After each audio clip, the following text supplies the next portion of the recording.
नमस्कार। स्वागत है आपका मीना वाटिका ऑनलाइन प्लेटफॉर्म पर। आज के क्लास में हम ट्रांसफार्मर देखेंगे। जैसा कि आपने थंबनेल में देखा कि ट्रांसफार्मर यानी परिणामित्र आपको मैं खेल खेल में याद करा दूंगा, ये मेरी गारंटी है। लेकिन आपको मेरे साथ शुरू से अंत तक बने रहेंगे। अंतिम में मैं जो बात बताऊंगा ये बात आपने कहीं नहीं सुना होगा, एकदम बेहतरीन बात जो कि ट्रांसफार्मर की सारी कॉन्सेप्ट को क्लियर करेगा। चलिए तो समझते हैं ट्रांसफार्मर। ट्रांसफार्मर ट्रांसफार्मर को हिंदी में कहते हैं परिणामित्र। परिणामित्र ये होता है ट्रांसफार्मर। देखेंगे ट्रांसफार्मर होता क्या है, ट्रांसफार्मर है क्या, इस चीज को ध्यान दीजिएगा। ट्रांसफार्मर आप हर जगह देखे होंगे, सभी जगह देखे होंगे, सबने यूज भी किया होगा, देखा भी होगा और सब लोग यूज भी करते हैं। गली मोहल्ले में आपको ट्रांसफार्मर देखने को मिलेंगे, तो ध्यान दीजिएगा।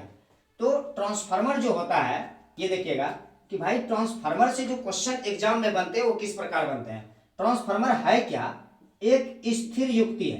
ट्रांसफार्मर क्या है, एक स्थिर युक्ति है, जिसे आप स्थैतिक युक्ति भी कह सकते हैं। ट्रांसफार्मर एक स्थिर युक्ति है जो क्या करता है कि हाई वोल्टेज को, ध्यान दीजिएगा, जो क्या करता है हाई वोल्ट को कन्वर्ट करता है किसमें, लो वोल्ट में। हाई वोल्ट को लो वोल्ट में कन्वर्ट करता है। और कोई ट्रांसफार्मर ऐसा होता है जो लो वोल्ट को हाई वोल्ट में कन्वर्ट करता है। ध्यान दीजिएगा, यानी ट्रांसफार्मर होता है दो प्रकार का, एक जो हाई करंट लेता है और लोअर करंट में कन्वर्ट करके देता है। जैसे हमारे गली मोहल्ले में ट्रांसफार्मर जो लगी होती है वो क्या लगा होता है, देखिए उसमें 11,000 वोल्ट का करंट आता है, लेकिन आपको पास आउट देता है 240 वोल्ट का। ध्यान दीजिएगा, इसीलिए हम कह रहे हैं कि हाई वोल्ट का करंट को लो वोल्ट में कन्वर्ट करता है और लो वोल्ट के करंट को हाई वोल्ट में कन्वर्ट करता है। ये किसी धारा को बदलता नहीं है, ऐसा नहीं है एसी करंट को लेता है और डीसी को देता है, ऐसा नहीं है। ये सिर्फ करंट को घटाता और बढ़ाता है, ये धारा को घटाता और बढ़ाने का काम ये करता है ट्रांसफार्मर। क्वेश्चन जो बनता है सबसे मोस्ट इंपॉर्टेंट क्वेश्चन, जैसा कि मैंने कहा आपसे एकदम मोस्ट इंपॉर्टेंट लास्ट में बताऊंगा, आप ध्यान दीजिएगा। ये इंपॉर्टेंट क्वेश्चन क्या है, कहेगा कि भाई ट्रांसफार्मर किस सिद्धांत पर कार्य करता है, तो आप कहेंगे ट्रांसफार्मर विद्युत चुंबकीय प्रेरण के सिद्धांत पर कार्य करता है। अब आपने देखा होगा कि कहीं कहीं ऑप्शन में विद्युत चुंबकीय प्रेरण नहीं मिलेगा, आपको क्या मिल जाएगा, स्व प्रेरण।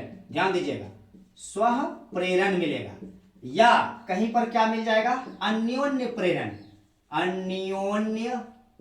मिलेगा। ध्यान दीजिएगा, ये मिल जाता है, कहीं पर विद्युत चुंबकीय प्रेरण, कहीं पर स्व प्रेरण, कहीं पर अन्योन्य प्रेरण। इसका क्या लोचा है ये ध्यान दीजिएगा। तो भाई मेरे देखिएगा कि ट्रांसफार्मर विद्युत चुंबकीय प्रेरण के सिद्धांत पर कार्य करता है, इसमें कोई डाउट नहीं। लेकिन ये क्या है, इसी का दोनों बेटा है, स्व प्रेरण यानी सेल्फ इंडक्शन और म्यूचुअल इंडक्शन। ये दोनों विद्युत चुंबकीय प्रेरण का ही स्रोत है। यानी यदि ऑप्शन में विद्युत चुंबकीय प्रेरण मिलता है तो ट्रांसफार्मर किस सिद्धांत पर कार्य करता है, ऑप्शन ये है विद्युत चुंबकीय प्रेरण, आप इसे मारिए। ये नहीं है ऑप्शन में, स्व प्रेरण मारिए। ये नहीं है तो अन्योन्य प्रेरण मारिए। क्लियर है, क्लियर हुआ कॉन्सेप्ट, एकदम अच्छी तरीके से समझते चलेंगे। अब हम बात करते हैं भाई ट्रांसफार्मर की जो दक्षता होती है, ट्रांसफार्मर की दक्षता होती है यानी इफिशियंसी होती है, वो लगभग 95 से 99% होती है। ट्रांसफार्मर की दक्षता कितनी होती है, 95 से 99, यानी 95 से 99% तक ट्रांसफार्मर की दक्षता को देखा गया है। अब इसकी दक्षता अर्थात रेटिंग, ध्यान दीजिएगा, इसकी रेटिंग यानी इसकी दक्षता नंबर 4, यानी ट्रांसफार्मर की दक्षता को, रेटिंग को किसमें व्यक्त करते हैं, तो याद रखिएगा केवीए, किसमें, केवीए। और केवीए है क्या, ये है आपका किलो वोल्ट एम्पियर, ये किलो वोल्ट एम्पियर, समझे ना, ये क्या है, किलो वोल्ट एम्पियर है। यानी ट्रांसफार्मर की रेटिंग को हम किलो वोल्ट एम्पियर में व्यक्त करते हैं। क्लियर हुआ, ट्रांसफार्मर की रेटिंग को हम किस में व्यक्त करते हैं, किलो वोल्ट एम्पियर में। क्लियर है? दक्षता कितनी होती है? 95 से 99% होती है। मैंने पहले ही कहा कि एकदम बिल्कुल आपको याद हो जाएगा, एकदम ध्यान से कंसंट्रेट होकर के सुनिएगा। ये किस सिद्धांत पर कार्य करता है? विद्युत चुंबकीय प्रेरण और स्वप्रेरण या फिर अन्योन्य प्रेरण के सिद्धांत पर कार्य करता है। ट्रांसफार्मर क्यों लगाए जाते हैं? तो हाई करंट को लो में या लो करंट को हाई में बदलने के लिए।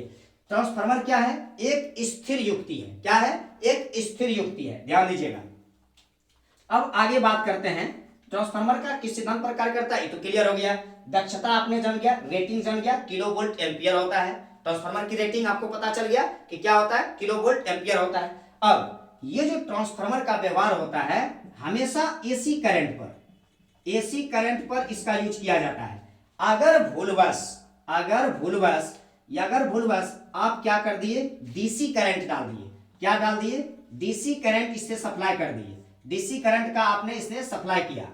जैसे डीसी करंट का सप्लाई करिएगा तो ट्रांसफार्मर की जो बाइंडिंग है यानी कुंडली है उसमें आग लग जाएगी। यानी ट्रांसफार्मर को यदि डीसी करंट सप्लाई दिया जाए तो ट्रांसफार्मर की बाइंडिंग जल जाएगी। अब मेरे भाई बात करते हैं कि भाई ये बाइंडिंग क्या है? ट्रांसफार्मर की ये बाइंडिंग है क्या? ध्यान दीजिएगा। बाइंडिंग मतलब कुंडली, ट्रांसफार्मर की कुंडली मतलब वाइंडिंग। ध्यान दीजिएगा।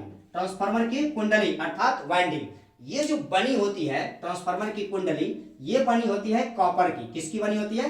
कॉपर, Cu, जिसका परमाणु संख्या होता है 29। ध्यान दीजिएगा।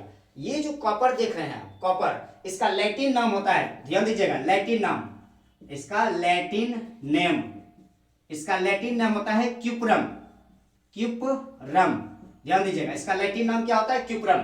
तो ट्रांसफार्मर की कुंडली किस धातु की बनी होती है? आप आंसर करिएगा, कॉपर की बनी होती है। किसकी बनी होती है? कॉपर की बनी होती है। ट्रांसफार्मर की कुंडली कॉपर की बनी होती है, एकदम ध्यान रखिएगा। नंबर 7 में बात करते हैं। अब देखिए, ट्रांसफार्मर की कुंडली तो कॉपर की बनी होगी, लेकिन क्वेश्चन जो पूछता है थोड़ा सा घुमाता है। ट्रांसफार्मर का क्रोड किसका बना होता है? मेरे भाई देखिएगा, देखिएगा, ट्रांसफार्मर का क्रोड किसका बना होता है? तो आप कहेंगे सिलिकॉन इस्पात का बना होता है। किसका बना होता है? सिलिकॉन इस्पात का। ट्रांसफार्मर का क्रोड, समझ रहे हैं? ट्रांसफार्मर का क्रोड किसका बना होगा? तो आप कहेंगे सिलिकॉन इस्पात का बना होता है ट्रांसफार्मर का क्रोड। लेकिन कुंडली कहेगा तो आप कुंडली में क्या कहेंगे? कॉपर की बनी होती है, परमाणु संख्या 29 होती है, लैटिन नाम क्यूपरम होता है। याद रखिएगा। ट्रांसफार्मर का क्रोड कहेगा तब आंसर आएगा सिलिकॉन इस्पात, कुंडली कहेगा तो आंसर आएगा कॉपर। क्लियर है? कुंडली कहेगा तो क्या कहेंगे? कॉपर। अब देखिएगा ध्यान से, बढ़ते हैं आगे। ट्रांसफार्मर दो प्रकार का होता है। मैंने पहले ही कहा कि ट्रांसफार्मर एक स्थिर यानी स्थैतिक युक्ति है जो क्या करता है? उच्च वोल्टेज को निम्न वोल्टेज में और निम्न वोल्टेज को हाई वोल्टेज में परिवर्तित करता है। तो ट्रांसफार्मर होता कितने प्रकार के हैं? ये दो प्रकार के होते हैं।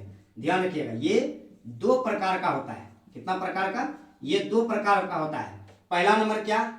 ये ध्यान दीजिएगा, ये दो प्रकार का होता है। सबसे पहला नंबर जो होता है ये होता है ऊंचाई ट्रांसफार्मर। ऊंचाई, देखिए मैंने पहले ही कहा कि ऊंचाई ट्रांसफार्मर, ये चीज आपने पढ़ा नहीं होगा। ऊंचाई ट्रांसफार्मर, ध्यान दीजिएगा, ऊंचाई ट्रांसफार्मर, इसी को इंग्लिश में बोलते हैं स्टेप अप ट्रांसफार्मर। क्लियर है? नंबर 2, एक होता है स्टेप अप ट्रांसफार्मर, एक होता है अपचाई ट्रांसफार्मर। ध्यान दीजिएगा, अपचाई ट्रांसफार्मर, ये होता है स्टेप डाउन ट्रांसफार्मर। क्लियर है? स्टेप डाउन ट्रांसफार्मर यानी दो प्रकार का ट्रांसफार्मर होता है, एक ऊंचाई एक अपचाई, एक स्टेप अप ट्रांसफार्मर एक स्टेप डाउन ट्रांसफार्मर। अब जो आपको मैं बात बताने वाला हूं बहुत ही इंपॉर्टेंट और बहुत ही VVI है। ध्यान दीजिएगा, एक आपने पढ़ा होगा, जब आप देखिएगा कोई ट्रांसफार्मर आता है और किसी ट्रांसफार्मर के सामने से गुजरते हैं, अगल बगल से आप गुजरते हैं और उससे होकर जब करंट जा रहा होता है तो ट्रांसफार्मर से एक विशेष प्रकार की आवाज आती है। किस प्रकार की? एक विशेष प्रकार की आवाज आती है और उस आवाज का नाम है हमिंग साउंड। कौन सा साउंड? हमिंग साउंड पूछता है ट्रांसफार्मर की जो आवाज है, ट्रांसफार्मर की आवाज को किस नाम से जानते हैं? हमिंग साउंड के नाम से जानते हैं। यहां पर एक बात याद आ रही है, ध्यान दीजिएगा। हमिंग साउंड कहें तो एक आता है हमिंग बर्ड, एक आता है हमिंग बर्ड। हमिंग बर्ड इस संसार की सबसे छोटी चिड़िया है। इसको हिंदी में हम लोग कहते हैं गुंजन पक्षी। क्या कहते हैं? गुंजन पक्षी। ये संसार की सबसे छोटी पक्षी है। ये इसका जो मुड़ी है, मुंडी जो है, ये मस्तिष्क, ये चारों तरफ घूम सकता है। क्लियर है? समझ में आया? तो ट्रांसफार्मर की साउंड को हम किस में व्यक्त करेंगे? हमिंग साउंड में। क्लियर है? एक बार फिर से देखेंगे। ट्रांसफार्मर क्या है? एक स्थैतिक युक्ति है, यानी स्थिर युक्ति है, जो उच्च करंट को निम्न में और निम्न करंट को हाई में परिवर्तित कर सकता है। ट्रांसफार्मर का जो किस सिद्धांत पर कार्य करता है? तो आप कहेंगे विद्युत चुम्बकीय प्रेरण, या फिर अन्योन्य प्रेरण, या फिर स्व प्रेरण के सिद्धांत पर कार्य करता है। इसकी दक्षता 95 से 90% होती है। ट्रांसफार्मर की रेटिंग को केवीए में व्यक्त करते हैं, किलो वोल्ट एम्पियर। केवीए मतलब किलो वोल्ट एम्पियर में व्यक्त करते हैं। इसे हमेशा एसी करंट में एसी सप्लाई दी जाती है, डीसी सप्लाई नहीं दी जाती है। अगर भूलवश ट्रांसफार्मर में डीसी सप्लाई दे दी जाए तो डीसी सप्लाई देने से ट्रांसफार्मर की जो कुंडली है, वाइंडिंग है, वो क्या होगा? जल जाएगी, आग लग जाएगी।